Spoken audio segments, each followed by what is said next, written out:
नमस्कार साथियों। आज हम आए हैं प्रकृति के सानिध्य में। और आप देख रहे होंगे आसपास काफ़ी अच्छा माहौल है और पक्षी चहचहा रहे हैं। प्रकृति की गोद में हम आए हैं आज और काफ़ी अच्छा महसूस हो रहा है। और बातें करेंगे हम दुनियादारी की। इस दुनियादारी के भीड़ से, उसके शोर से बाहर निकलकर जो भी विचार जो वहाँ दम तोड़ गए थे, उसमें दम भरने के लिए यहाँ आए हैं हम प्रारंभ से बात करेंगे। और प्रारंभ में जो इस जीवन की है वो चेतना है, और उस चेतना के साथ में एक व्यक्तित्व पैदा हो रहा है। और उस व्यक्तित्व के निर्माण के लिए, पालन पोषण के लिए जो उसके लिए चाहिए, वो सारी चीज़ें प्रकृति हमें प्रोवाइड कराती है। वो किसी के माध्यम से ही होता है अक्सर। और बहुत सारी चीज़ें हैं जो कि स्वतः ही हमें किसी थर्ड पार्टी के इन्वॉल्वमेंट के बिना ही हमें मिलती है। लेकिन कहीं ना कहीं उसके अंदर भी बहुत सारी योजनाएं रखी गई है, तभी वो आज चल कर हमें मिली है। क्योंकि उसकी योजना अगर पीछे से नहीं रखी जाती तो आज वो नहीं होती, स्वाभाविक सी बात है। और वो नहीं होती तो वो हमें मिल भी नहीं पाती चीज़ें। जैसे हवा है, जैसे प्राकृतिक संसाधन है, जैसे मेटल्स हैं, जैसे ईंधन है, हर चीज़ों का कहीं ना कहीं बीज डाला गया है। और वो सब चीज़ें चलायमान होकर हमें हमारे इस जीवन में मिली। फिर हमारे इस जीवन में चेतना का एक प्रवाह हमें मिला, जो एक क्षण तक हमें सही दिशा देता है और उसके बाद में अति होने पे हमारे ही विरुद्ध काम करने लगता है वो सब।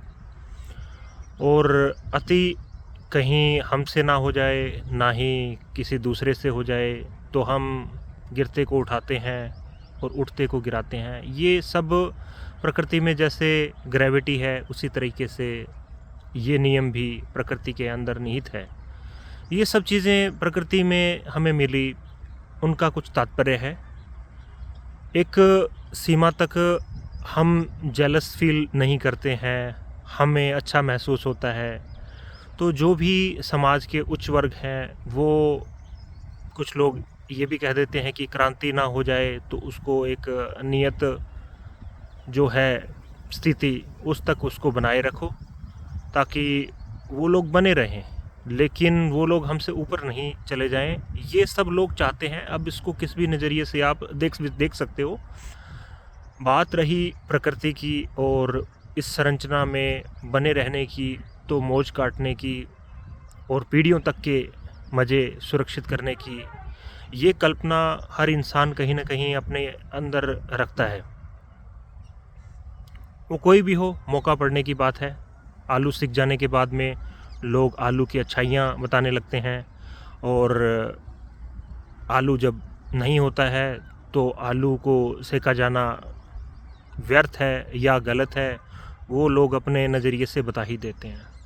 तो बात ये है कि जिसके पास में आलू है वो अपना आलू छोड़े, ये एक इच्छा रखना गुडविल के तौर पे हम खुद के मन को खुश करने के लिए ये बात मियाँ मिट्ठू बनते हुए कर सकते हैं। लेकिन दूसरा ये अपना हक छोड़ेगा, वो एक कल्पना की ही बात लगती है।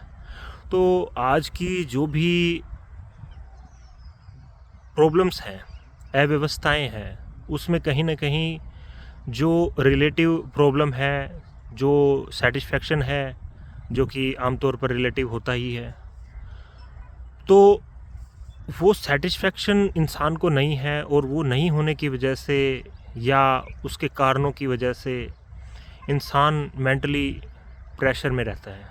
और वो मेंटली प्रेशर उसको इतना ख़त्म कर देता है, यदि उसके उत्थान की जगह ही और उत्थान की अगर संभावना ही शेष ना रह गई हो, तो उन सब कंडीशन में हम ये कैसे सोच सकते हैं कि ये सब चीज़ें बनी रह सकती है कि आम जन को भी उतना ही न्याय और हक मिले, रिसोर्सेज में उनका भी उतना ही पार्टिसिपेशन रहे।